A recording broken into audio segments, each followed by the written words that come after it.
Halo semuanya, ketemu lagi dengan saya Dia Asyidiki dalam channel Dia Asyidiki. Oke, pada kesempatan kali ini kita akan membahas, yaitu topik yang akan kita bahas pada kali ini adalah CRM atau Customer Relationship Management.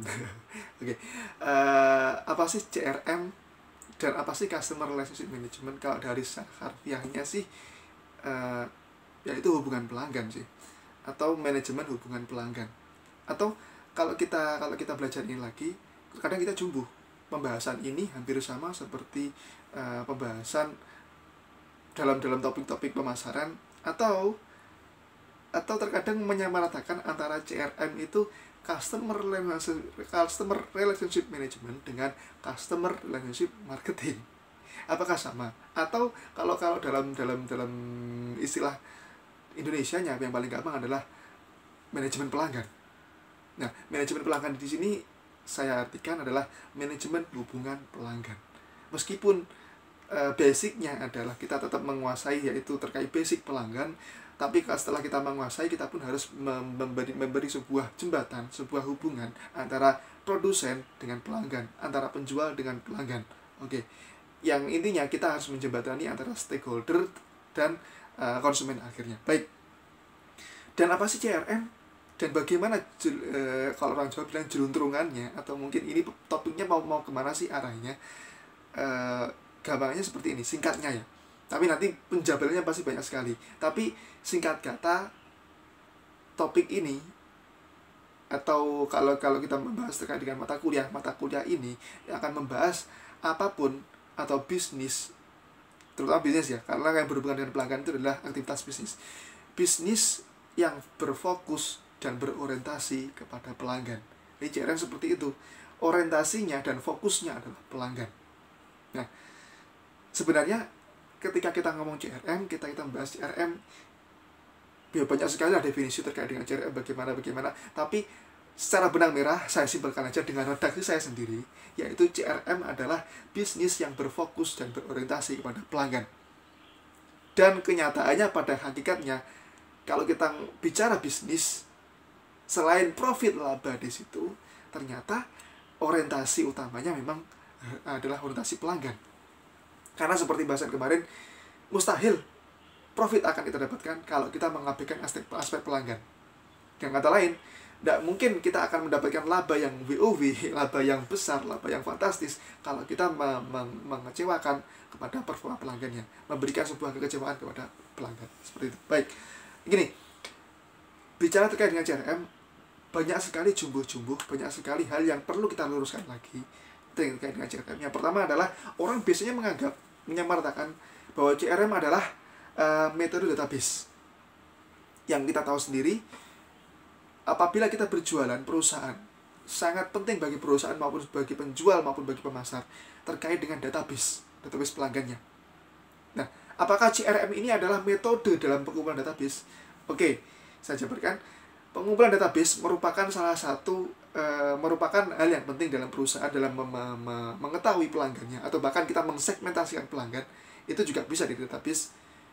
Tapi CRM tidak hanya sekedar database. Jadi database adalah fase yang ada dalam CRM, tapi CRM tidak hanya sekedar database atau mencari database pelanggan aja, profil pelanggan atau mungkin identitas pelanggan, tidak hanya sekedar itu aja. Tapi lebih besar lagi, CRM adalah untuk menjawab, ya kan?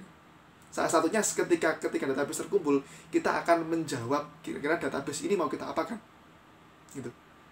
Yang jelas database yang terkumpul adalah akan kita tawari, akan kita berikan sesuai dengan klasifikasi database tersebut. Oke. Terus CRM adalah proses pemasaran. Ya. Pemasaran di sini ada pemasaran yang khusus dan pemasaran yang umum. Pemasaran yang umum adalah terkait dengan penjualan. Apakah CRM itu adalah penjualan? Ya bagian dari penjualan. Tapi bukan berarti CRM itu adalah jualan. Tidak. Pertimbangan utama sebelum kita melakukan penjualan. Nah, itu lebih tepatnya CRM. Oke. Dan CRM itu identik dengan teknologi informasi, dengan identik dengan high tech dan sebagainya. Apakah CRM seperti itu? Memang teknologi yang berkembang sekarang ini memudahkan kita dalam CRM, tidak perlu yang ribet-ribet, cukup dengan klasifikasian yang cukup dengan aplikasi-aplikasi yang fitur-fitur yang ditawarkan. Dengan kata lain, pekerjaan CRM sedikit berkurang dan sedikit bebannya sedikit berkurang. Meskipun kenyataannya juga sedikit ya, saya ngomong sedikit tidak hanya banyak, sedikit membantu pekerjaan CRM. Oke, dan mudah-mudahan semua pekerjaan CRM bisa terwakilkan oleh TI, meskipun kenyataannya decision maker atau pengambil keputusan tetap pada profil manusianya lagi. Oke, terus dapat diterapkan di perusahaan apapun. Kalau kita bicara terkait dengan CRM itu terkait dengan fokus pada pelanggan, dan pelanggan menjadi modal utama siapapun dalam berbisnis, memang seharusnya CRM itu diterapkan di perusahaan apapun dan model bisnis yang apapun. Karena lagi-lagi kita kembalikan lagi pada pedoman awal, tidak mungkin kita akan mendapatkan profit yang besar kalau kita mengabaikan aspek pelanggannya. Oke, terus gini, hubungannya seperti apa sih? Kalau kita tadi kan ngomong manajemen hubungan pelanggan, relationship is hubungan, ya. Oke, hubungannya seperti apa yang diinginkan oleh pelanggan dan seperti apa yang dicari oleh pelanggan? Ini sebenarnya pada dasarnya produsen dan penjual itu berhubungan dengan konsumen, itu hubungannya sangat dinamis. Kadang biasanya gini, ya, yang kadang kita berpikir seperti ini, yang membutuhkan itu cuma produsen yang sangat membutuhkan konsumen. Sebenarnya konsumen acuh terhadap tindakan produsen itu. Jadi polanya cuma pola satu arah aja, bukan dua arah, yaitu apa, dari produsen ke konsumen. Berarti produsenlah yang sangat melayani konsumen. Itu persepsi awal. Tapi kenyataannya hubungannya dinamis, ternyata dua arah. Konsumen pun juga ingin melayani produsen. Jadi simbiosis mutualisme. Produsen menguntungkan kepada konsumen, konsumen pun juga menguntungkan bagi produsen. CRM seperti itu, hubungan yang tadinya kita menganggap cuma ya, kadang-kadang juga yang terlalu monopoli banget. Konsumen ini sangat membutuhkan produsen kalau dia terlalu monopoli. Nah, begitu juga kalau terlalu persaingan sempurna, produsen ini sangat membutuhkan konsumen kalau persaingan sempurna. Nah, kalau dalam CRM ini kita menemukan di mana ternyata hubungannya itu kalau kita gali lagi sangat simbiosis mutualisme atau dua arah, korelasi gitu. Bagaimana korelasinya nanti kita akan bahas bersama-sama. Oke.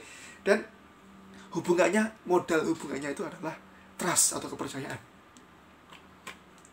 Dari mana kemana dan dari siapa ke siapa, produsen memberikan trust yang luar biasa kepada konsumen. Hubungannya itu.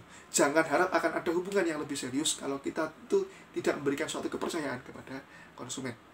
Kita mempercayakan kepada konsumen, dan konsumen pun juga mempercayakan kepada produsen.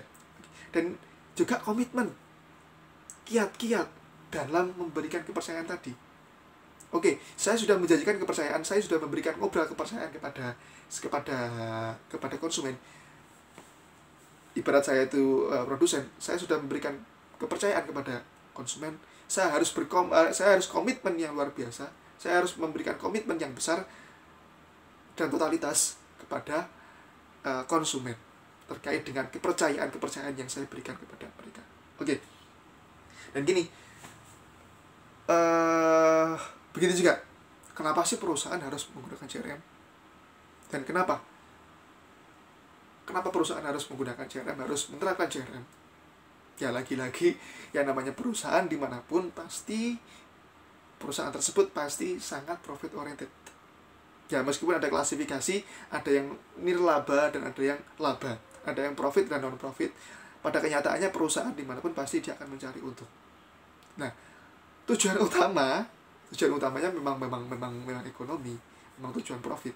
Tapi nanti akan ada tujuan yang lebih besar. Memang muara akhirnya adalah profit. Tapi nanti sebelum ke profit ada tujuan yang memang harus digapai ketika kita dapatkan, ketika kita semua menerapkan CRM, kita menerapkan CRM dan tidak menerapkan CRM, nanti akan ada perbedaan yang signifikan yang nanti akan menentukan kepada profitnya. Oke. Dan pertanyaan seperti ini. Tadi ya, benar gak sih kira-kira kalau pelanggan itu mau berhubungan dengan produsen dan maupun pemasok? Karena pada kenyataannya pastinya seperti ini. yang membutuhkan itu pasti produsennya atau penjualnya.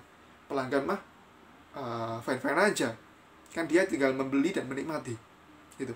Oke, jadi gini, garda depan kepada pelanggan itu kalau tidak pelayanannya ya, produk dan pelayanannya itu yang diberikan kepada yang dinikmati oleh seorang pelanggan juga hal tersebut. Oke, maka kalau kita menilai butuh nggak sih pelanggan itu kepada perusahaan maupun kepada penjual, ya kita lihat dulu. Ada beberapa klasifikasi layanan, ada beberapa klasifikasi barang yang membuat pelanggan itu mengabaikannya. Yang penting saya dapat barangnya, yang penting saya dilayani, terserah berikutnya saya tidak akan urusan dengan Anda. Oke, tapi lagi-lagi ada klasifikasi produk yang memang berisiko, sehingga pelanggan itu ternyata dia sangat membutuhkan produsennya. Contoh misal membeli peralatan elektronik. Nah, elektronik kan tidak segampang membeli yang lain. Kepastian elektronik kan 50-50 mungkin. Kepastian dari keberhasilannya, apalagi kalau kita menjualnya membelinya secara online, pasti ada 50-50. Nanti jangan-jangan rusak, nanti jangan-jangan ini. Maka dia sangat membutuhkan produsen dalam rangka menjamin dari mutu yang dia dapatkan. Oke, kalau nanti saya beli ternyata ini rusak, harus ganti.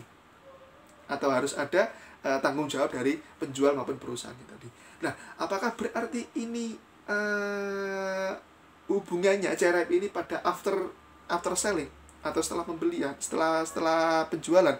Tidak. Sebelum penjualan pun CRM juga harus berlaku, karena untuk memetakan siapa sih yang akan disasarnya.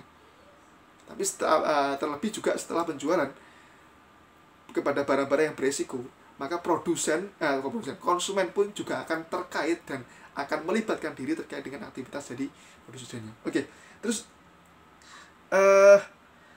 begitu juga gini, konsumen itu juga sangat bersedia untuk melibatkan diri terhadap perusahaan maupun penjual jika penjual tersebut memiliki, atau penjual maupun perusahaan tersebut memiliki nama besar atau brand atau image yang luar biasa. Kita bersedia, contoh saja, kita bersedia berhubungan dengan produsennya karena produsen tersebut dianggap bagian dari produsen yang mewah. Kita bersedia menjadi fans dari klub sepak bola yang luar biasa karena klub tersebut sangat besar image.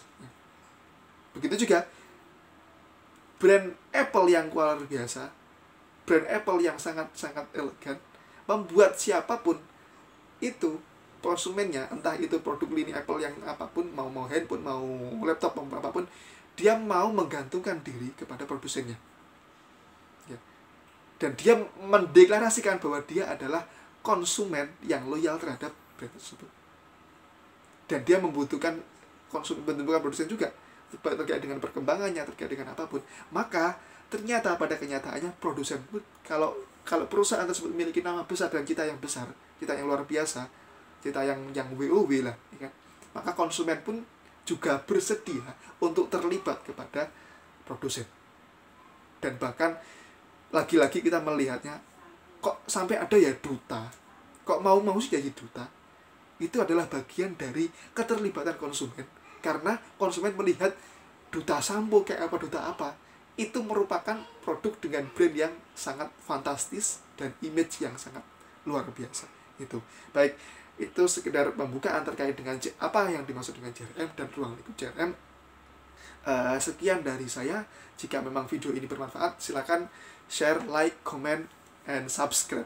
Sekian dari saya, terima kasih dan sampai jumpa di pembahasan berikutnya.